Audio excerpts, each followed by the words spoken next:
Ulas sedikit tentang perkembangan dalam negara pada hari ini.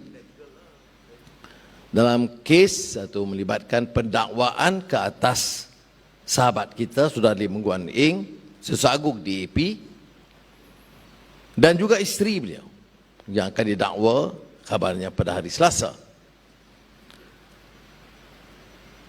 Ada orang mengatakan ini merumitkan kerana keadilan itu tegak sejak tahun 1998 dengan laungan reformasi menolak rasuah dan penyalahgunaan kuasa.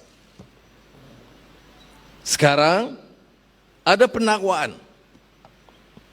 Sebab itu bagi saya siasatan tidak ada masalah. Tanpa kecuali SPRM harus punya wibawa, ketelusan untuk menyiasat apa saja dakwaan dan tuduhan. Tetapi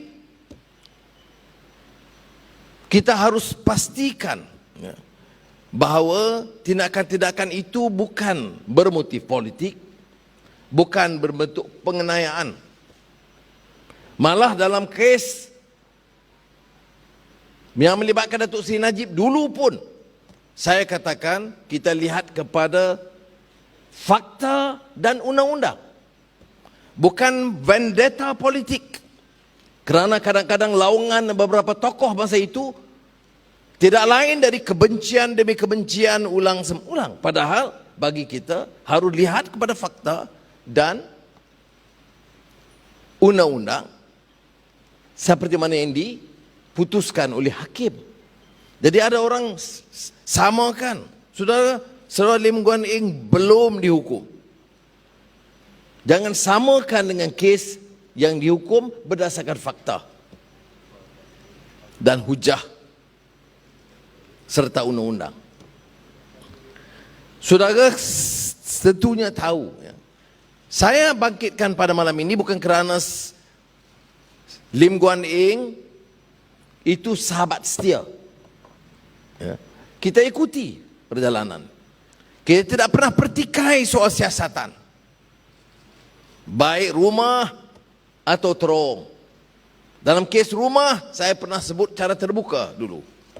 Saya lihat rumah semua menteri, semua pemimpin dulu dan sekarang, dan rumah yang milik Lim Guan Eng itu adalah di antara yang sederhana, lebih rendah kategorinya daripada semua rumah-rumah yang lain.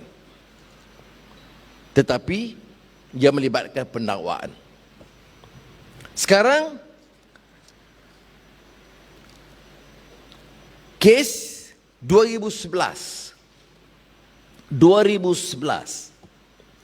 yang mengikut urusan tender terbuka biasa yang melibatkan kerajaan China dan kerajaan Malaysia, tanda tangani oleh syarikat dan dihadiri oleh Ketua Menteri pada ketika itu Lim Guan Eng di hadapan Perdana Menteri Tun Mahathir dan juga Perdana Menteri China.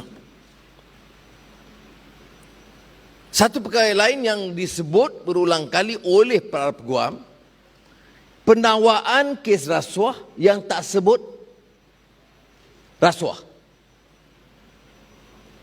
Tidak ada jumlah, saya tidak tahu. Kemudian, tapi saya membuat ulasan berdasarkan kertas pendakwaan yang saya baca. Ada pendakwaan kamu rasuah. Rasuah ini kerana dikatakan dia minta 10%. Wangnya belum ada.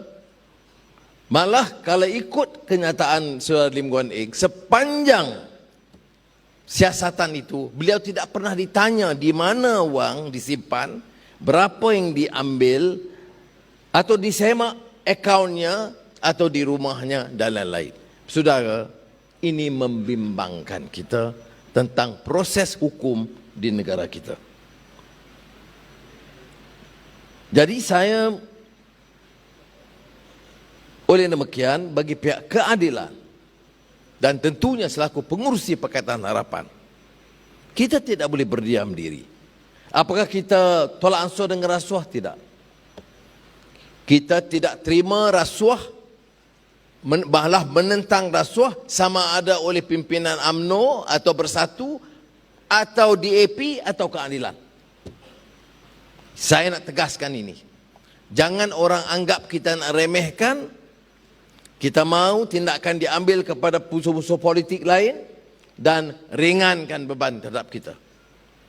Maka tentunya kita akan teliti, pantau kes ini dari dekat, kerana saudara, seperti yang saudara tahu, seperti pengalaman saya dulu, rakyat juga sekarang akan terdedah dengan maklumat dan memantau.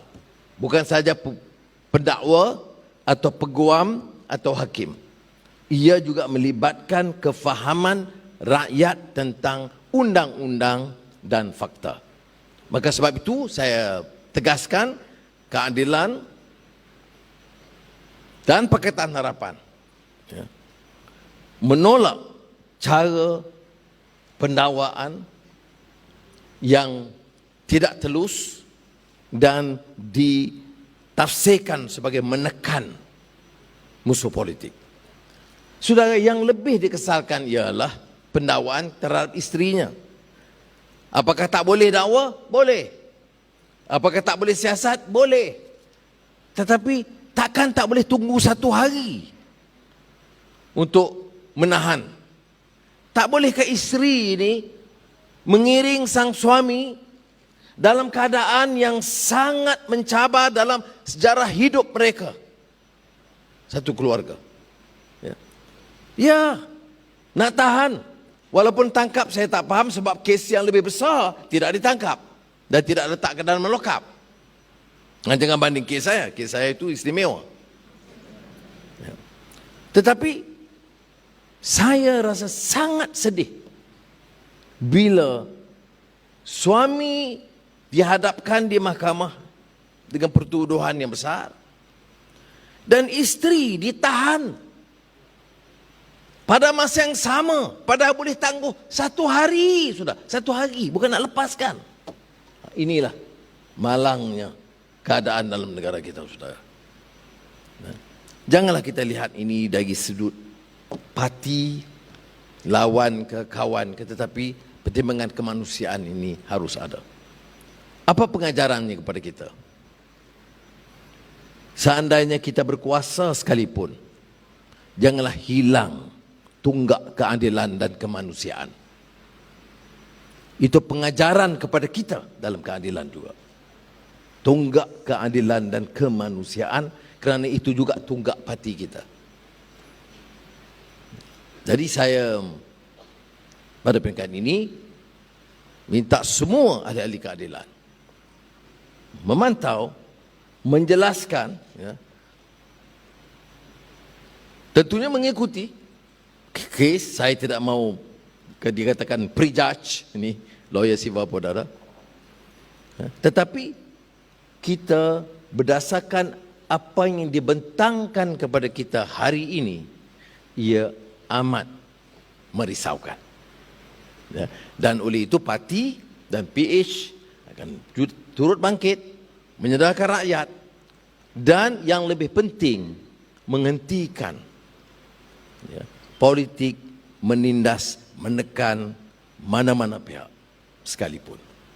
Saudara,